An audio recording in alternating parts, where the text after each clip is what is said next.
Abusuafo ya mamu nyina makwa ba edmoba DJKA Nyansa Paul TV ewo YouTube. Bomodi aso be subscribe to channel no press notification button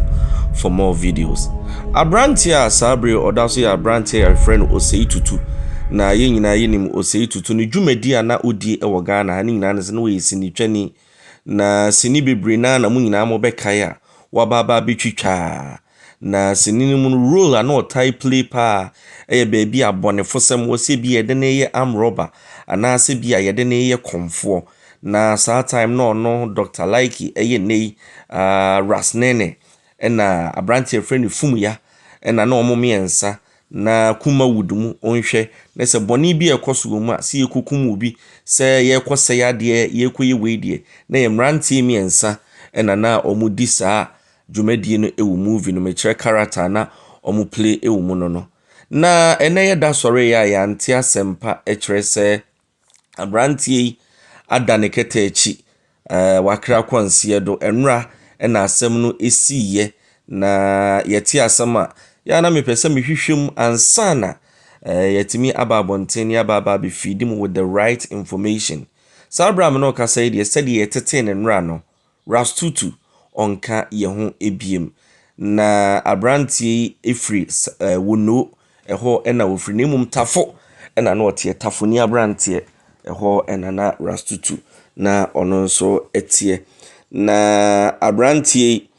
nansen emse movie no tekoda kakra no yengina nim sa abrochiri na no wansa na obewura movie mu bitwitwa movies ni bia se de maka no movie ne tekoda ye na Abrantie ko interview bi ochirima o se eye Dr. Like na esan efre no se ne short skate a otwa no omra metwitwa bia ono nso edi ne ho bewura mu ampa se wo hwe short skate ni bia obehu oni checheku amatundra Louisa mo ne Dr. Like na nkasemu a na chese omo ye adwuma pa sa Abraham no ka say de se de ka no yenua no onkan ho biem na nipa mi suma ne pa ne Akabeneza sansa ne yonko brebo a one ne konna ekra na eno no Abrantie echirimu a ose ono na ede Dr. Like ede ne wura movie mi sa time a ne movie ni gina ne na so pa no na eniema mu ye den so a movie ne tekoda no Dr. Like nso kai Akabeneza kai de ono nso aya ama no ema ono nso efa no ede ne bata ne ho ananse ne kyerese udidi a omani bidi meka so udidi omani bidi a na nchese bia Like ne hwe no na emum enam sini twa na odi ne wura mu no nso ntino na etimi mo no nso nsa ye den etimi ekona no omame abekasa na omami chirimu a ose ne bana bre yie pa ewumusa Abrantie na anyare anche wanyare anche na short illness no emunsem bibre maami ni chirimu a ne bana kra ka se bibia ba be hye ne minimu a chese onum nsu enyeyi oye bibia enyeyi a ne chese obre yie pa akoye nsem bibre na yentimi nka ni nyina ewa ha enura Dr. Like ene chenchene atwan mutu anamon se omo kọ baby a owo ne nkaja omo akwa no na omo kọ ene chese yesi ye de no ekọ hospital nti eho na Abrantie kujema akoya rehosem. Actors ne actresses ni bibre na kasa express omo feelings towards Abrantie your friend Ras Tutu ni wui eho na bibre na nso intimi enya isu said the American Dr. Like die ni chochomucho pa a side movie mo no one no eye bibia ne kati mu asem ye bekoso ane akai Ras Tutu sanse me kai ni movie bi one ababa wa Matilda Asare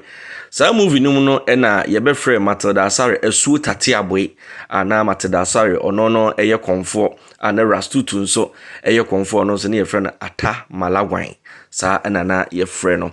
na sa breedie ye be di akiri na de be ko bia no ye de ho nsensem so etimi ede abremo eno nti bomodin ase time bia no obema wani aba time na wotweda ne beba so ne ye da ne nyina no ye de bebremo Abrantie ba ko a ono nso sebe na ono nso ina damfo pa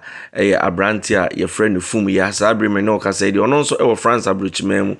ono nso aka bibi ede akire abusua se wate ewu no nemum akoya rehosam akoya big blue edi amana sanse ono so ne Ras Tutu de said the make no hu Ras Nene na hu fom ya na wo hu Ras Tutu owo krade an kwentimi enye na abrantie aside se no ye tutu asem ewo movies mu no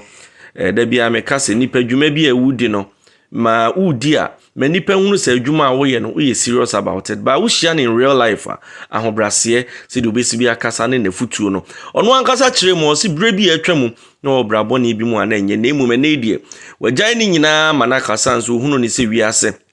yemfa nko baabi a ene wiase nso se wo kase wo bedi sika achi a niema bebre na obeye a anhwa na ankotwa yie enu nti ansana obekọ no abranti ejija niema bi onu de ne short skit na otwa ya ntehwe ete se Ras Tutu yare within this short time ye hunu se abranti no nso onkan hu biem ye bekoso a na yakai no na oni kwakumenu eye interview bi emre bi a etwam me play interview ne kakra no hu nsem a ono nso ekaaye ansana ono nso ebefri asase so na ode akọ na mefa akonya we so aka kire obi bia ya actors ne ya actresses ne se ba mo wu nheda eniema bi se nti ene da bia ya ne ka se wote ho a na wonso wadi asempa watoto achi ahwese wuntia obi nan so na ene wu na aba ne de eteta haban so se de ebeya ekwa wonso wachi ebeye kama koso a ne hwe DJKA Nyansapo TV ewo YouTube subscribe na bomodi anso obe comment na obe share na wa like se de ebeya ya de videos ni bebre so ba obenya na wahwe ti busianfo sabre de mu timi abrante a friend Ras Tutu onkan ye ho biem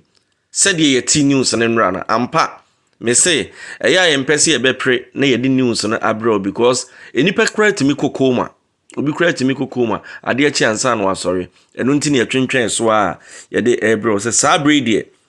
ade a chi ama ye de abrante no akwhye mochira sabre de onkan ye ho ebiem enu nti arechichesem ne nyina ye to edi ama abusua na nyankopon emfa ne kransie yie na oni nanamo achi se boni bi mpo no ye ya onfa enchen yenim se owu achi no se bi adwen sakra bi ani ho biem nenso de ye beka no ya ye nipa idie ye ntimi nka abambu nsem ana nsem bi a enye sanse owu ba na asem aba owu na de nka bomba owu na ede ekroye ede ba owu de odoba fie entenesi enua no adane nechi ekwa ewo se ye kan rechechesem ewo nechi na abrantie camera ye fi owo ba baako ne yire oware ne nsensem bi ntino se omo ejaye kakra na Ras Tutu ewo ba baako nti na wotweda no ebedru ase de maka no ye de betudwa na monsom nyina mahu ba bia ye de yani ebekire me da ase subscribe na like na share mami